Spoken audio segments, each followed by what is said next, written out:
Saludo cordial. Las razones psicológicas de las supersticiones. Hay un álbum que se llama Talking Book, un álbum musical del gran Stevie Wonder, y hay una canción en especial que se llama Superstition. Escúchenla cuando tengan tiempo, es bien interesante. Y hoy precisamente tocaré este tema basándome en textos del conocidísimo Fernando Azor y otros autores. La superstición nace desde un sentimiento íntimo, desde la idea de que determinados comportamientos o acontecimientos pueden predecirse o evitarse. Casi siempre son de carácter negativo y con consecuencias desagradables. Normalmente el beneficio psicológico más relevante de dejarse llevar por la superstición es el de tener una sensación de control sobre situaciones en las que aparentemente no lo tenemos.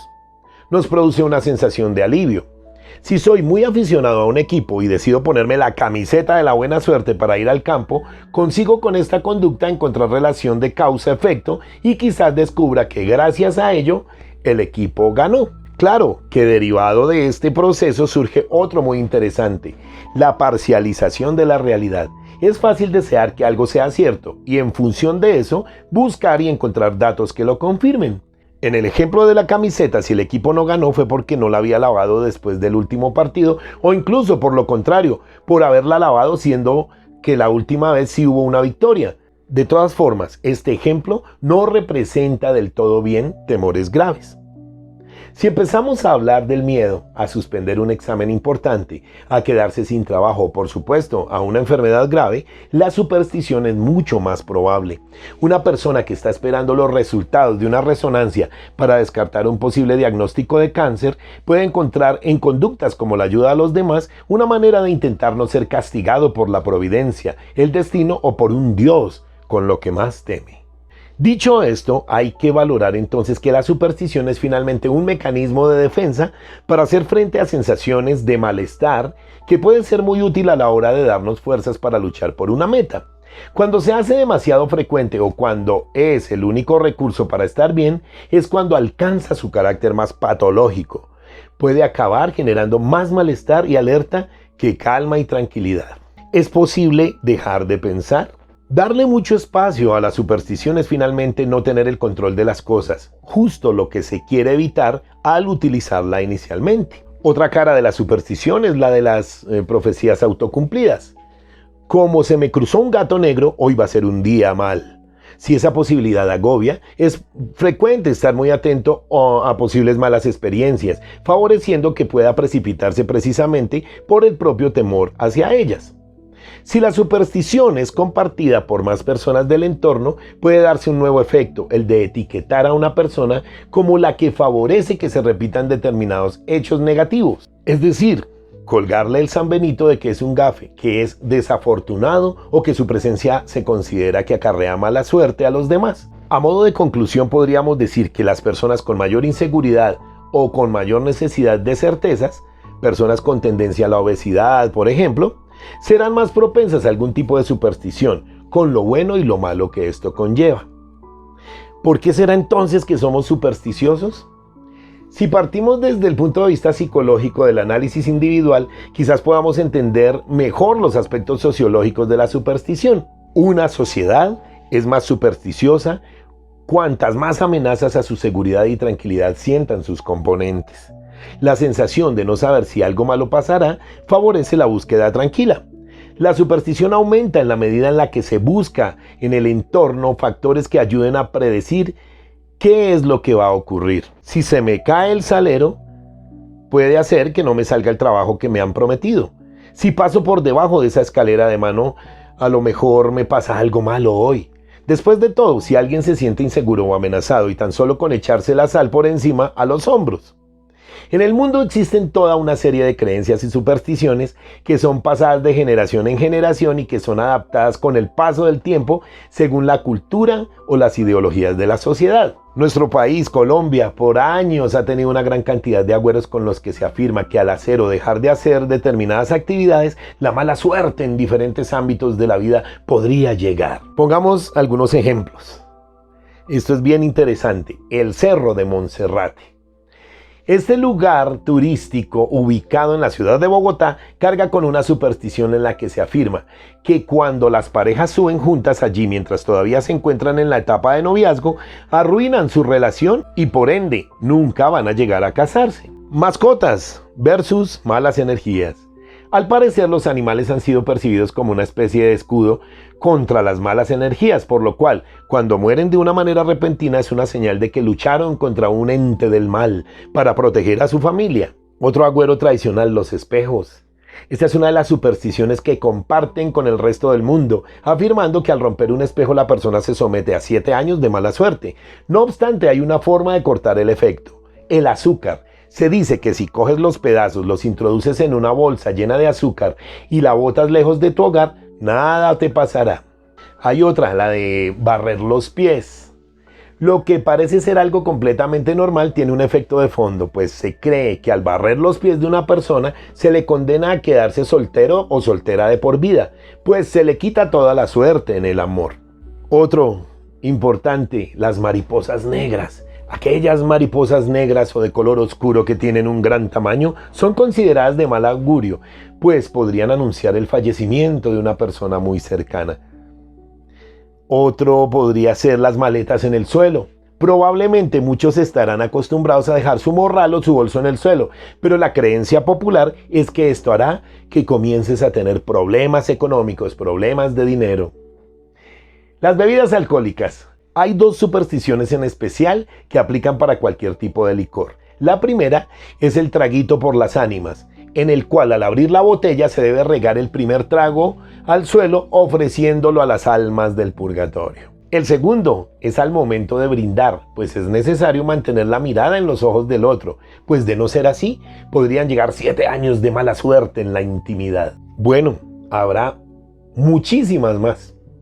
Y la pregunta sería, ¿los colombianos somos muy supersticiosos? Hasta el momento no hay un estudio profundo que certifique este hecho, pero probablemente seamos más supersticiosos desde que hay mayor incertidumbre económica en estos años de crisis. Existen tradiciones y religiones que fomentan también las supersticiones y a veces no nos damos cuenta. Las uvas, el día de fin de año, llevar una estampita a los exámenes, en la cartera, dormir con las camándulas debajo de la almohada, tener la Biblia abierta en un salmo, colocar crucifijos en puertas y camas como si viniera Drácula o el Moán. El Moán, la gente dice que es un gran perseguidor de mujeres. El Poira es el Moán travieso y enamorado. El Moán aparece por diferentes ríos y quebradas fumando un grueso tabaco para espantar a los insectos. Con su permiso, don Pedro Hernández, es el árbol al que le tienen miedo. Le temen en el campo. Son pocos los que se le miden a cortarlo, pues genera una alergia que puede afectar las vías aéreas. Quienes lo conocen aseguran que lo mejor es pedirle permiso para evitar enfermarse. Estos son algunos de los misterios que esconde este árbol, científicamente conocido como el Toxicodendron striatum. Superstición es un término teológico. Aunque esta palabra no se encuentra en la Biblia, su concepto sí. Este mal nace como consecuencia de poseer un escaso conocimiento o baja percepción de un ser creador. Veamos algo así en el primer libro del profeta Samuel. Textualmente dice: cuando el pueblo volvió al campamento, los ancianos de Israel dijeron: ¿por qué nos ha derrotado hoy el Señor delante de los filisteos?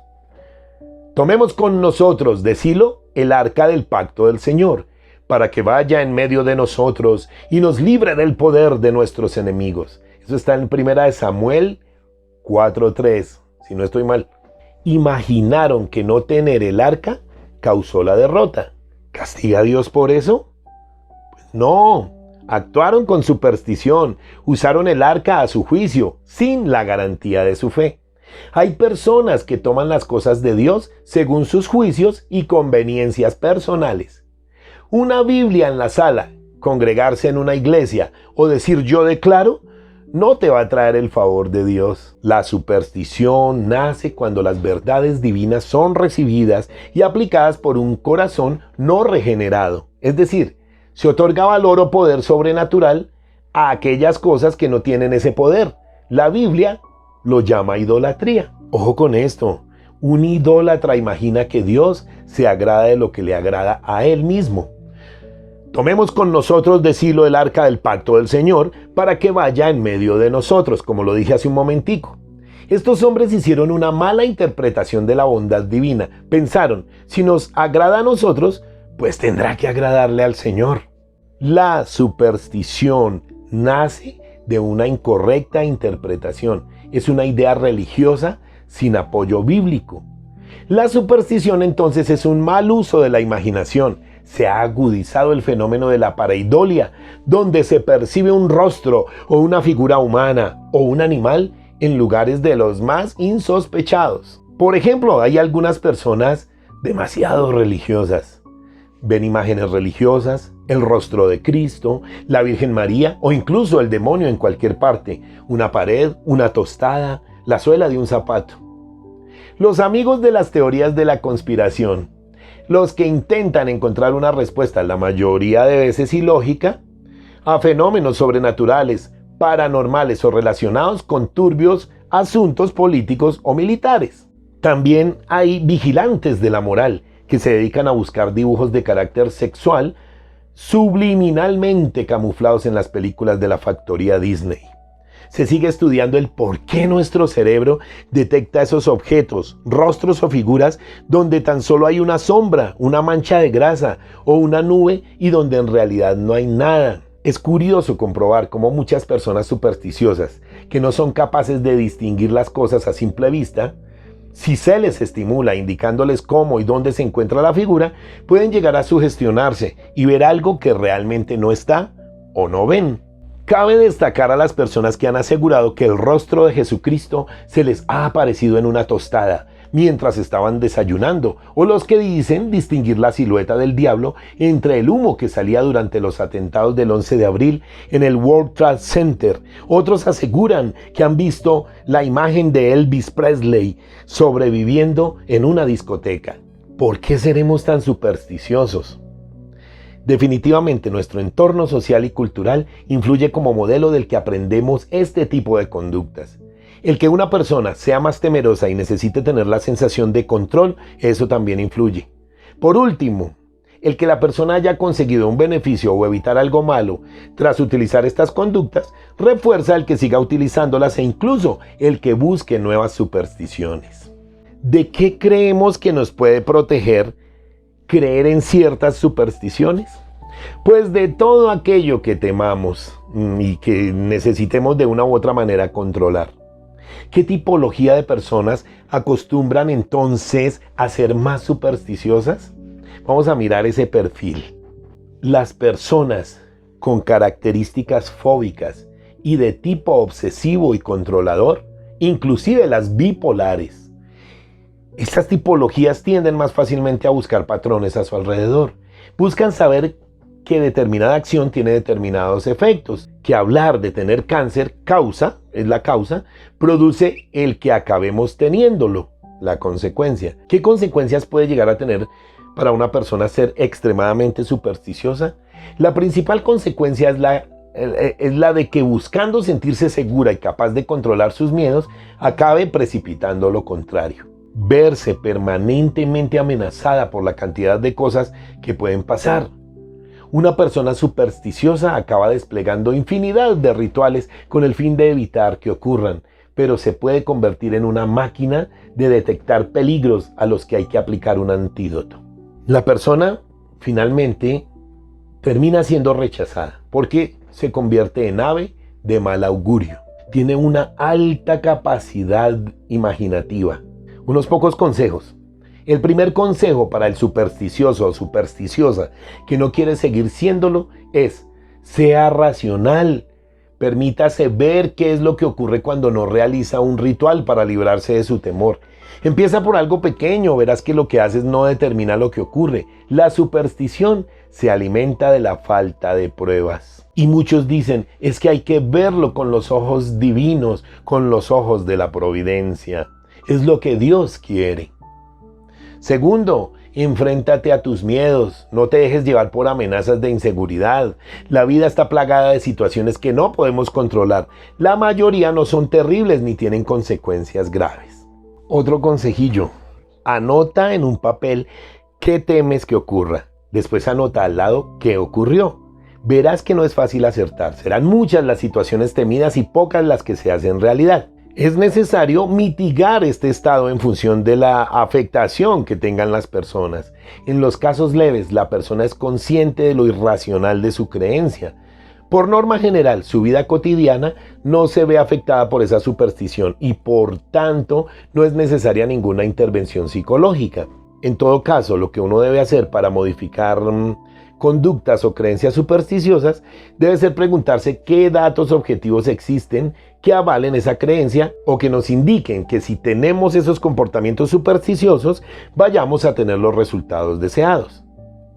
En los casos de mayor gravedad donde uno es capaz de encontrar esos datos o donde existe un componente obsesivo importante, se requiere de apoyo psicológico más especializado y valoraremos qué factores internos y externos pueden estar manteniendo ese comportamiento supersticioso y tendremos a la mano un plan de intervención adecuado a las características de la persona y de sus preocupaciones.